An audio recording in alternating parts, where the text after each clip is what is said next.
Hi friends welcome back to my channel Lakshmi Sindhu నేను మీ లక్ష్మి ఈ రోజు నేను స్టాచ్యూ ఆఫ్ యూనిటీ దగ్గర లేజర్ షో జరుగుతుంది రోజు కూడా 7:30కి జరుగుతుందన్నమాట అక్కడ లేజర్ షో ఎలా జరుగుతుందో ఈ రోజు వీడియోలో మొత్తం కూడా మీకు చూపించేస్తాను అయితే స్టాచ్యూ ఆఫ్ యూనిటీ దగ్గర మొత్తం ప్లేస్ అంతా కూడా ఎలా ఉంటుంది అనేది నేను ఇంతకు ముందు వీడియోలో షేర్ చేశాను అది ఎవరైనా కనుక చూడనట్లయితే ఆ వీడియోని మొత్తం కూడా చూసేయండి ఇక్కడ చాలా మంది కూడా చూడండి ఎంత మంది వెయిట్ చేస్తున్నారు మేము కూడా ఇక్కడ కూర్చున్నాము చాలా మంది లేజర్ షో చూడడానికి ఇక్కడ వెయిట్ చేస్తున్నారన్నమాట ఈ లేజర్ షో చాలా బాగుంటుంది మీరు తప్పకుండా ఈ వీడియో మొత్తం కూడా స్కిప్ చేయకుండా చూడండి వీడియో నచ్చితే లైక్ చేయండి మీ ఫ్రెండ్స్కి రిలేటివ్స్కి షేర్ చేయండి ఎవరైనా కనుక ఫస్ట్ టైం ఛానల్ చూస్తున్నట్లయితే ఛానల్ని సబ్స్క్రైబ్ చేసుకోండి వీడియో మొత్తం చూసేయండి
किसान का बेटा था वो दृढ़ता का भंडार वल्लभ भाई पटेल नाम कहलाता था सरदार कृषक कार्मिक जनगण से था उसको प्यार अपार अखिल देश ने उसे रहनुमा किया था स्वीकार गांधी बापू का शिष्य सत्य अहिंसा का अवतार किंतु एक भारत करने को धर लेता हथियार लौह पुरुष संबोधन था वो लोहे की दीवार तेज पुंज तुम शक्तिपीठ तुम बल का सागर अपरंपार ऋणी देश का नम्र नमन तुम स्वीकारो सरदार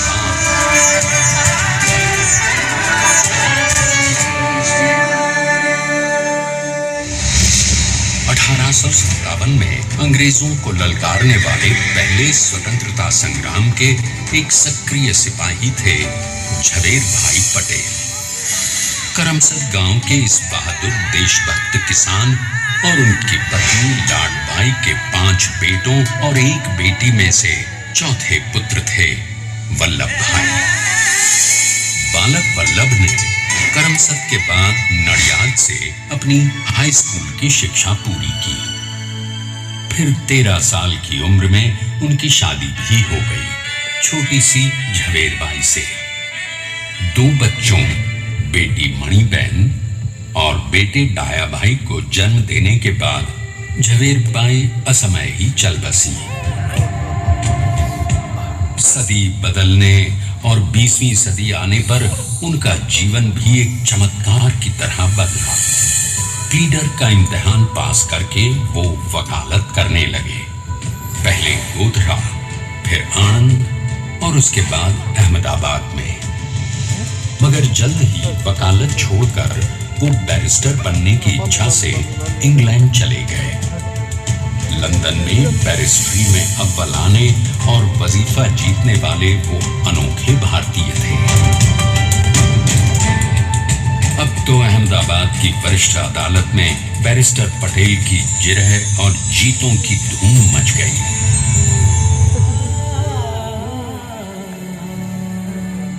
तभी एक युग पुरुष ने वल्लभ भाई के जीवन की धारा ही बदल दी।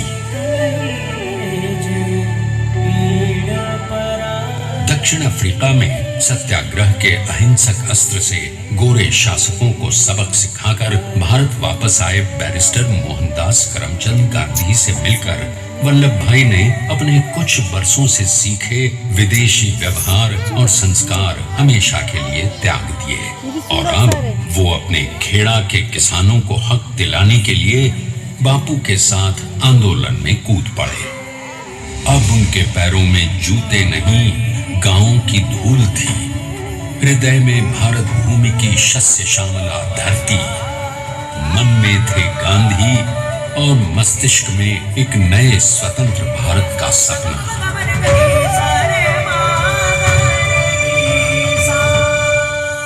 तभी बारडोली के मजबूर मजलूम किसानों की यातना का समाचार उनके पास पहुंचा। तुरंत वल्लभ भाई वहां पहुंचे और यूं शुरू हुआ भारत का सबसे बड़ा और सफल किसान आंदोलन बारडोली। वल्लभ भाई ने बारडोली के 87,000 किसानों को ऐसा अटल अडिग अचल मनोबल दिया कि अंग्रेजी सरकार हिल गई और एक बरस के बाद उनका लगान माफ कर दिया गया। अब तो पूरे देश में लोग वल्लभ भाई के नाम की कस्में खाने लगे। स्वयं महात्मा गांधी ने कहा, अब वल्लभ भाई मेरे शिष्य या साथी नहीं, सारे देश के सरदार हैं और देश को मिल गया एक अनोखा असरदार सरदार।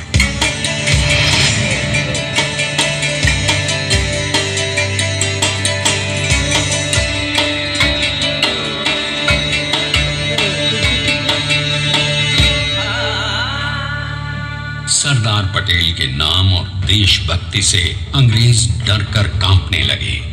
1930 के नमक सत्याग्रह और दांडी कूच में वो बापू से भी पहले गिरफ्तार किए गए। तो सन 1932 में फिर उन्हें बापू के साथ ही जेल में 2 सालों के लिए डाल दिया गया। मगर आजादी के दीवानों को, स्वतंत्रता के परवानों को कौन गिरफ्तार कर पाया है? जेल से छूटते ही सरदार को कांग्रेस के नए राष्ट्र अध्यक्ष पद पर चुना गया और उनकी सरपरस्ती में राष्ट्रवादी भारतीयों ने तमाम ब्रिटिश सूबों में जीत हासिल कर वहां अपनी स्थानिक सरकारें बनाई। किंतु सरदार का सपना केवल सरकार बनाना नहीं था।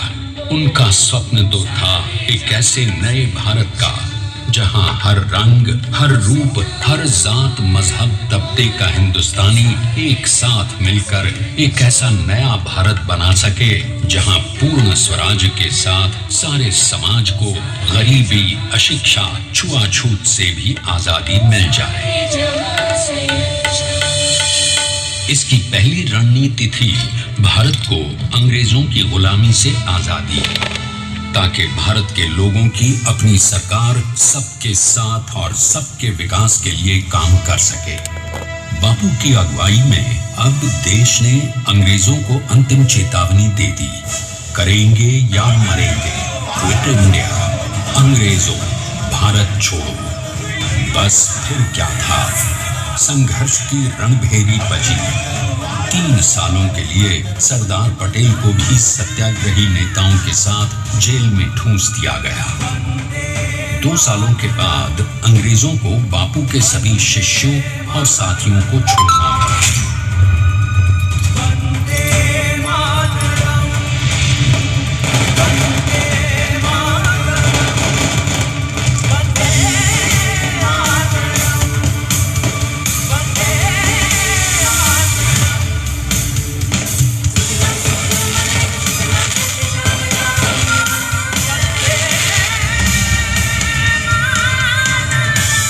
के लिए नए लोकतांत्रिक संविधान की संरचना।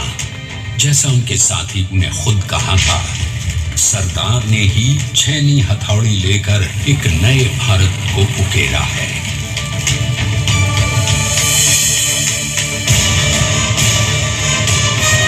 स्वाधीनता तो प्राप्त हुई, लेकिन खंडित भारत में भी उठते विभाजनवादी अंधकार को अभी दूर करना था और साथियों को भी चुनौती दे डाली और जम्मू कश्मीर को बचाने के लिए सारे देश का आकाश वायुयानों से भर गया।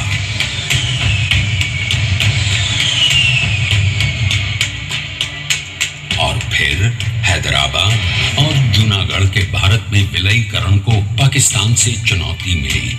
सरदार चाहते थे कि देश की 1 इंच धरती अब और विभाजित नहीं होनी चाहिए। नए भारत को एक करने के लिए समझा बुझाकर मना कर 565 रियासतों को सरदार ने अपनी सूझबूझ सदाशयिता संबल से एक नए स्वतंत्र भारत का अभिन्न अंग बना लिया। हमारे इतिहास में अखंड भारत के पुरुषार्थ का ये एक महानतम अध्याय है। जैसा उन्होंने स्वयं कहा था, हमें नए धागों को पुराने ताने बाने में ऐसे पिरोना है कि एक दूसरे में गुंथ जाएं और बेहतरीन बनावट वाला एक नया भारत उभर कर सामने आ सके। अंततः अपने वज्र दृढ़ संकल्प से एक नया विराट विशाल एक भारत श्रेष्ठ भारत बनाकर दिखा ही दिया सरदार ने। संसार के सबसे बड़े प्रजातंत्र के शिल्पी को प्रणाम करने के लिए देश ने बनाया है ये समर्थ स्मारक। स्वाधीन भारत को समर्थ भारत में बदलने वाले सरदार पटेल को समर्पित प्रेरणा तीर्थ भी है। प्रधानमंत्री श्री नरेंद्र मोदी के नेतृत्व में बनी विश्व की इस विशालतम प्रतिमा के सामने आकर सारी दुनिया जैसे स्वयं ही नतमस्तक हो जाती है।